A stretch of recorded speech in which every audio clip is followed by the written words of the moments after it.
pagi, dokter dan juga teman-teman semuanya. Sebelumnya, perkenalkan saya Anita Purnama dengan yang terakhir 104 selaku moderator yang akan memandu jalannya presentasi pada hari ini. Di sini kami dari SGDA 8 akan mempresentasikan hasil studi project kami yang berjudul Laboratory Screening for Hemostasis. Berikut merupakan anggota dari SGDA 8. Sebelumnya, kami juga ucapkan terima kasih kepada Dr. Igusti Agung Made, Wibisana Kurnia Jaya, spesialis anestesiologi dan terapi intensif, selaku fasilitator dari SGDA 8, dan juga Dr. Mibadi Reni Anggreni Rena, spesialis penyakit dalam hematologi dan onkologi, selaku evaluator dari SGDA 8. Baik, selanjutnya akan ada pemaparan materi yang dilakukan oleh rekan saya. Baik, di sini saya mohon izin untuk melanjutkan mengenai latar belakang. Jadi hemostasis ini berasal dari dua kata, yaitu heme yang memiliki arti darah dan stasis yang memiliki arti menghentikan. Nah, jadi hemostasis ini memiliki arti sebagai proses tubuh menghentikan pendarahan secara spontan. Nah, di mana darah akan dipertahankan dalam bentuk cairan agar tetap dapat mengalir dan memperbaiki kerusakan akibat cedera.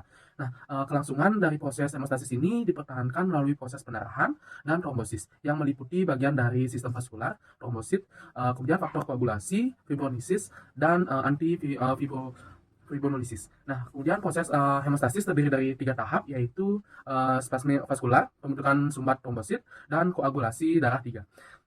Nah, kemudian terdapat beberapa faktor yang dapat dinilai dari hemostasis, yaitu reaksi vaskular yang berupa vasokonstriksi pembuluh darah, kemudian reaksi sesuler berupa pembentukan sumbat dan trombosit, dan yang terakhir yaitu reaksi biokimiawi, yakni reaksi yang berupa pembentukan fibrin. Nah, gangguan dalam faktor hemostasis ini dapat menyebabkan masalah seperti pendarahan berlebih, kemudian atau peningkatan risiko pembentukan bekuan darah atau disebut biasa dengan trombosis. Nah, gangguan-gangguan yang dapat menghambat terjadi proses hemostasis tersebut terbagi menjadi 3, yaitu komponen yaitu hemostatik primer, sekunder, dan fibrinolysis. Sekian dari saya lanjutkan ke teman saya. Terima kasih.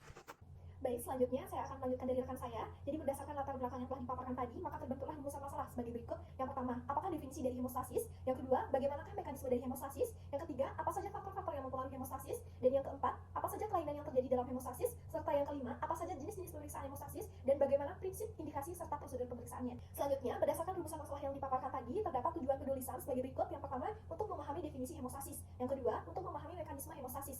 Dan yang ketiga, untuk mengetahui faktor-faktor yang mempengaruhi hemostasis. Yang keempat, untuk mengetahui kelainan yang terjadi dalam hemostasis. Dan yang kelima, untuk mengetahui jenis-jenis pemeriksaan hemostasis beserta prinsip, indikasi, dan juga prosedur pemeriksaannya. Baik, langsung saja untuk pemaparan materinya yang dimulai dari apa sih itu hemostasis. Jadi hemostasis merupakan proses di mana tubuh menghentikan pendarahan dan memperbaiki kerusakan akibat trauma ataupun cedera. Jadi hemostasis mempermudah sejumlah aktivasi enzimatik yang mengakibatkan pembentukan bekuan darah atau yang disebut dengan plak dengan bantuan trombosit dan juga fibrin yang membentuk polimer. Nah, bekuan darah ini dia berfungsi untuk menutup bagian yang terluka, mengatur dan mencegah pendarahan lebih lanjut selama proses pemulihan jaringan yang sedang berlangsung. Nah, setelah proses penyembuhan dimulai, plak tersebut akan secara perlahan mengalami perubahan bentuk yang akhirnya larut seiring dengan pemulihan jaringan normal di daerah yang rusak. Sekian dari saya dan dilanjutkan oleh rekan saya. Terima kasih. Perkenalkan, nama saya Nisa Musyada Nadia dengan 3 digit 5122. Untuk mekanisme hemostasis sendiri terjadi saat pendarahan yang akan terdapat kerusakan pada dinding pembuluh darah dan menyebabkan tekanan dalam pembuluh darah lebih tinggi dibandingkan dengan tekanan di luar pembuluh darah, sehingga menyebabkan darah tertekan keluar. Proses hemostasis sendiri terjadi dengan 3 tahap. Yang pertama adalah proses spasme vaskuler, di mana proses ini adalah pembuluh darah yang mengalami luka akan menyusut, merespon cedera melalui mekanisme bawah tubuh dan vasokonstriksi yang dipicu oleh rangsangan simpatis. Proses adesi yang kedua adalah faktor endotel dan trombosit memegang peran penting dalam tahap ini. Hemostasis primer terjadi dalam beberapa detik setelah terjadi kerusakan endotel dan berlanjut dengan pembentukan plak trombosit dalam hitungan menit. Perlu adanya faktor VWF yang merupakan kompleks pada faktor 8 yang dapat memicu adesi trombosit pada aliran darah yang lebih cepat karena mikrosirkulasi arterial kolagen, fibronektin, dan laminin saja tidak kuat. Yang ketiga adalah hemostasis sekunder atau koagulasi, di mana proses ini melibatkan reaksi enzimatik yang melibatkan faktor koagulasi sebagai bahan dasar. Faktor 5 dan 8 berperan sebagai pendukung dalam rangkaian reaksi kompleks pada faktor koagulasi dan proses koagulasi yang mempercepat pembekuan darah. Faktor 12, 11, 5, 9, 8, dan protrombin awalnya berada pada zimogen dan akan diaktifkan. Demikian dari saya, akan dilanjutkan teman saya. Terima kasih. Perkenalkan, saya Arena Nurfarika dengan 3 digit 114 akan menjelaskan pada banyak faktor hemostatis. Sebelum itu, dalam proses hemostatis terdapat 3 jenis keterlibatan reaksi yang dapat dinilai. Yang pertama, reaksi vaskular berupa vasokonstriksi pembuluh darah. Yang kedua, reaksi seluler berupa pembentukan sumbat dan trombosit. Yang ketiga, reaksi biokimiawi, yakni reaksi yang berupa pembentukan fibrin. Namun di samping itu ada juga beberapa faktor yang memegang peran besar dalam proses hemostatis. Yang pertama itu ada pembuluh darah, suatu kondisi ketika terjadi cedera pembuluh darah yang merupakan langkah pertama dari hemostatis. Pembuluh darah yang mengalami penyempitan untuk mengurangi aliran darah ke area yang cedera. Yang kedua, ada patelet atau trombosit yang menempel pada area cedera dan saling berikatan atau beragregasi dengan tujuan untuk membentuk bekuan darah awal yang biasa disebut dengan plak patelet. Yang ketiga, ada protein koagulasi. Serangkai protein koagulasi termasuk faktor-faktor seperti fibrinogen, prothrombin, dan faktor koagulasi lainnya memegang peran yang penting dalam pembentukan bekuan darah agar tetap stabil. Proses koagulasi ini melibatkan aktivasi enzim dan reaksi kimia yang mengubah fibrinogen menjadi fibrin yang menguatkan bekuan darah. Yang keempat, ada fibrinolisis yang merupakan suatu proses pemecahan bekuan darah setelah perbaikan cedera pembuluh darah. Fibrinolisis membantu mencegah pembentukan bekuan darah yang berlebihan. Enzim seperti plasmin terlibat dalam proses ini. Yang kelima adalah faktor biokimia dan seluruh lainnya. Adapun faktor-faktor lainnya seperti ion kalsium, tromboksan, protacyclin, dan endotelin berperan dalam pengaturan hemostasis dan pengontrolan pendarahan. Sekian dari saya, terima kasih. Perkenalkan, saya Putri Suaring Garikta Dharma dengan 3 digit terakhir 209. Di sini saya akan menjelaskan mengenai kelainan pada hemostasis. Jadi yang pertama adalah kelainan pada hemostasis primer, terdiri dari yang pertama ada von Willebrand disease, yaitu kelainan disebabkan karena adanya penurunan fungsi ataupun aktivitas dari von Willebrand faktor. Lalu yang kedua ada Glaspan thrombasthenia, yaitu kelainan yang disebabkan karena adanya kerusakan pada membran platelet glycoprotein 2BL3A. Lalu selanjutnya ada sindrom Bennett-Solier, yaitu kelainan disebabkan karena adanya mutasi kompleks dari gen GP1P95. Lalu selanjutnya ada sindrom Hermansky-Pudlak, yaitu disebabkan karena adanya mutasi gen HP1. Lalu selanjutnya ada idiopatik trombositopenia purpura, yaitu gangguan atau imun yang ditandai dengan adanya pengurangan jumlah dari platelet serta peningkatan risiko pendarahan. Dan yang terakhir ada joint hypermobility. Selanjutnya yang kedua, yaitu kelainan pada hemostasis sekunder dan juga fibrinolisis, terdiri dari yang pertama ada hemofilia A dan B, yaitu merupakan kelainan yang masing-masing disebabkan karena adanya defisiensi dari faktor 8 dan juga 9, sehingga pendarahan yang terjadi itu berlangsung lebih lama. Dan yang kedua adalah defisiensi dari faktor 11. Sekian yang dapat saya sampaikan, akan dilanjutkan oleh rekan saya. Terima kasih. Baik, jadi terdapat beberapa pemeriksaan dilakukan untuk melakukan pemeriksaan hemostasis. Pertanyaannya adalah platelet count yang menilai adanya banyak platelet dalam tubuh. Lalu ada bleeding time, yang merupakan tes laboratorium yang digunakan untuk evaluasi fungsi platelet. Lalu ada prothrombin time, yang merupakan salah satu tes darah yang sering dilakukan pada praktik klinis untuk menilai status koagulasi pada pasien. Lalu ada juga partial thromboplastin time, yang merupakan tes yang digunakan untuk mengukur oksigen yang dibutuhkan oleh darah pasien untuk dapat membeku, yang diukur dalam 1 detik. Lalu yang terakhir ada thrombin time, adalah tes koagulasi yang digunakan untuk mendiagnosis defisiensi fibrinogen, baik yang didapat atau acquired maupun congenital. Perkenalkan, saya Nikita Pratnya Paramita Karyadi dengan 3 digit NIM akhir 011. Di sini saya akan menjelaskan mengenai prinsip dan indikasi. Yang pertama ada bleeding time, di mana bleeding time digunakan untuk menyaring gangguan perdarahan dan mengukur fungsi trombosit pada pasien yang memakai obat antiinflamasi atau aspirin. Kemudian ada prothrombin time atau PT, mengukur aktivitas jalur koagulasi ekstrinsik dan umum bergantung pada aktivitas fungsional fibrinogen dan faktor 7, 10, 5, dan 2. Mungkin sekian penjelasan dari saya, akan dilanjutkan oleh teman saya. Terima kasih. Sebelumnya, terima kasih atas waktu yang diberikan. Di sini saya akan memperkenalkan diri. Perkenalkan, saya Kinal Aknavia Pardika dengan 3 digit terakhir 186. Di sini saya akan melanjutkan menjelaskan mengenai prinsip dan juga indikasi. Selanjutnya ada partial thromboplastin time, digunakan untuk mengetahui adanya kelainan perdarahan saat melakukan pembedahan dan lebih sering digunakan pada bagian hepal. Lalu ada thrombin time, berfungsi untuk menilai lamanya waktu perubahan fibrinogen menjadi fibrin yang merupakan tahap ketiga dari proses koagulasi. Sekian dari saya ucapkan terima kasih. Baik, terima kasih atas kesempatannya. Perkenalkan, saya Mada Ainda Abdichandra Apsari dengan digit terakhir 085. Izin untuk melanjutkan, berikutnya merupakan proses pelaksanaan. Yang pertama mengenai proses pelaksanaan terhadap platelet test. Platelet test merupakan tes yang digunakan untuk mengukur jumlah platelet atau trombosit yang berada dalam darah seseorang. Terdapat 2 jenis pemeriksaan platelet, yakni platelet count test dan juga platelet function test. Pada dasarnya, platelet count test merupakan alat yang digunakan untuk mengukur jumlah trombosit yang ada dalam darah, di mana kondisi platelet yang berjumlah di bawah rentan normal disebut sebagai trombositopenia, sedangkan jumlah platelet di atas rentan normal disebut dengan trombositosis.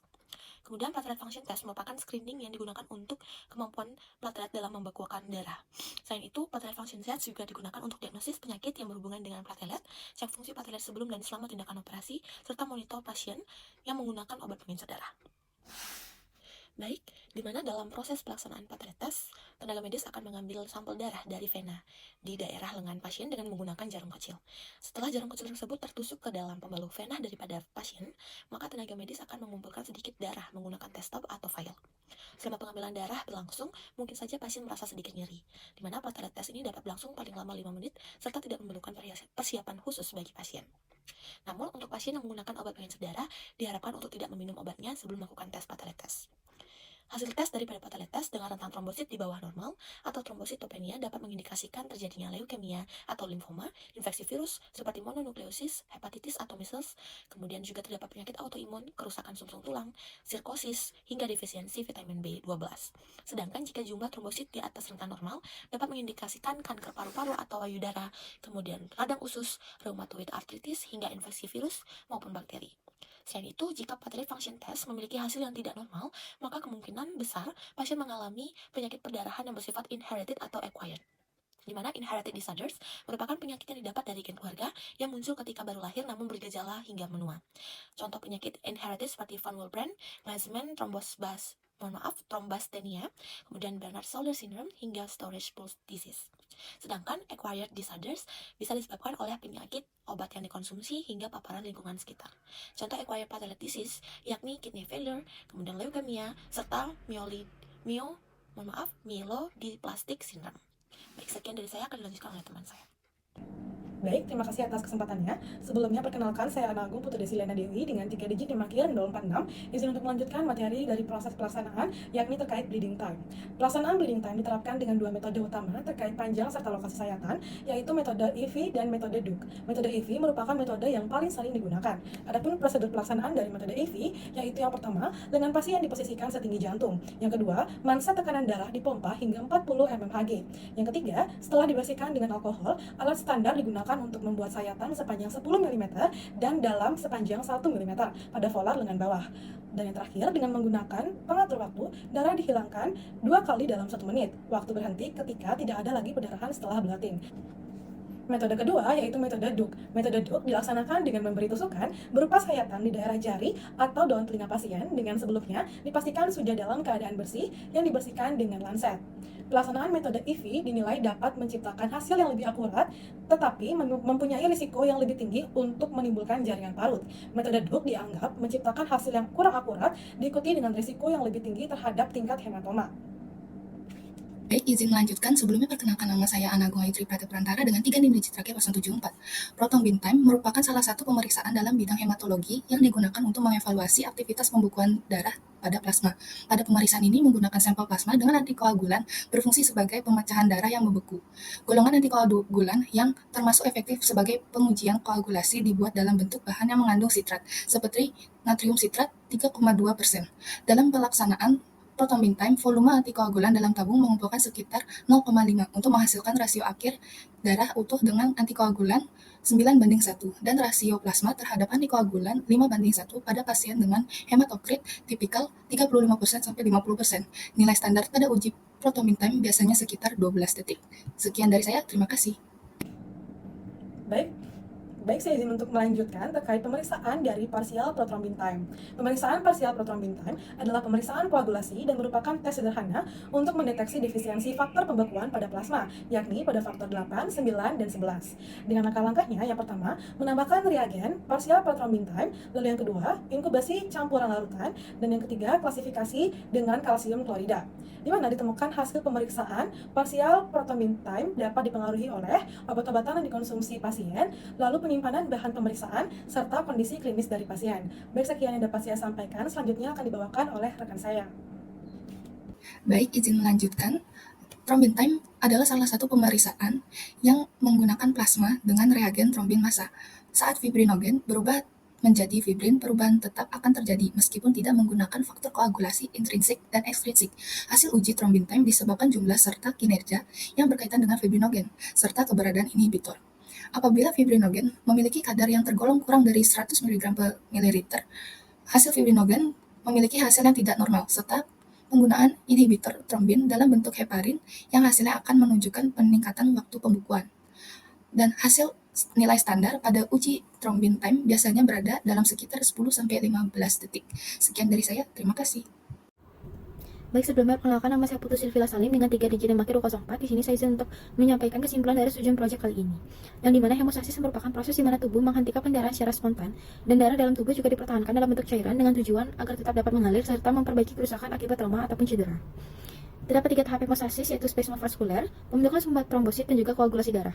Ada pula beberapa faktor yang dapat mempengaruhi terjadi hemostasis seperti protein koagulasi, platelet, pembuluh darah, dan juga fibrinolisis. Terkait pemeriksaan dari hemostasis ini juga dapat dilakukan dengan beberapa diantaranya, itu seperti bleeding time, proton beam time, dan juga partial thromboplastin time. Mungkin sekian dari kesimpulan yang saya dapat sampaikan dari studi proyek kali ini. Terima kasih. Baik, ada pula saran yang kami dapatkan dari pengerjaan studi proyek kali ini, yaitu pada pengerjaan kajian ini masih diperlukan pendalaman lebih lanjut mengenai materi yang kami bawakan, yaitu laboratory screening for hemostasis, dengan tujuan agar dapat memahami lebih lanjut mengenai topik yang kami bawakan. Mungkin sekian dari saya, terima kasih. Baik, berikut merupakan referensi dari student project kami. Baik, sekian presentasi dari SGD 8. Jika ada kesalahan yang disengaja maupun tidak sengaja, kami mohon maaf dan terima kasih atas perhatiannya.